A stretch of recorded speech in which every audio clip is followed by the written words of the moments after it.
শামুক যেই গতিতে চলে তাকে বলে সম্মুখ গতির। অবশ্য শামুকের তো আর পা নেই যে সে হুড়হুড় করে ছুটে বেড়াবে। কিন্তু পৃথিবীতে এমনও এক প্রাণী আছে যার 4 পা থাকার পরও একদমই নড়তে চায় না। বলছিলাম পৃথিবীর সবচেয়ে আলসে প্রাণী স্লথের কথা। প্রাণী জগতের রহস্য উদ্ঘাটনের আজকের পর্বে জানব অদ্ভুত এই প্রাণী সম্পর্কে জানা অজানা মজার কিছু রহস্য। তাই সম্পূর্ণ ভিডিওটি দেখার অনুরোধ রইল। চ্যানেলে নতুন হলে সাবস্ক্রাইব ও পেজে নতুন হলে ফলো দেবেন।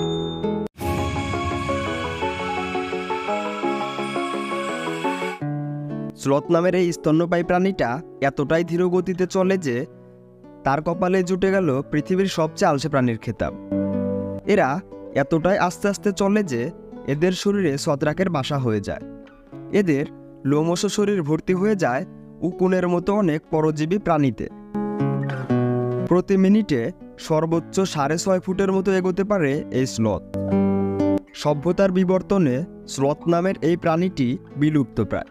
বর্তমানে অস্ট্রেলিয়া, নিউজিল্যান্ড ও মাদাগাস্কারের জঙ্গলে দেখা পাওয়া যায় এই স্লথদের। ধীরগতি হবার পেছনে স্লথদের খাবারই দায়ী।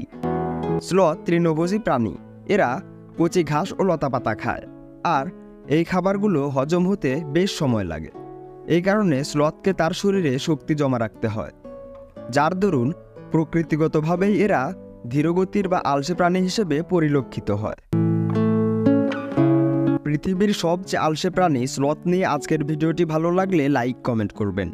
আমাদের অনুপ্রেরণা দিতে নিয়ামতী ন্যারেটরকে ফলো ও সাবস্ক্রাইব করুন। ধন্যবাদ।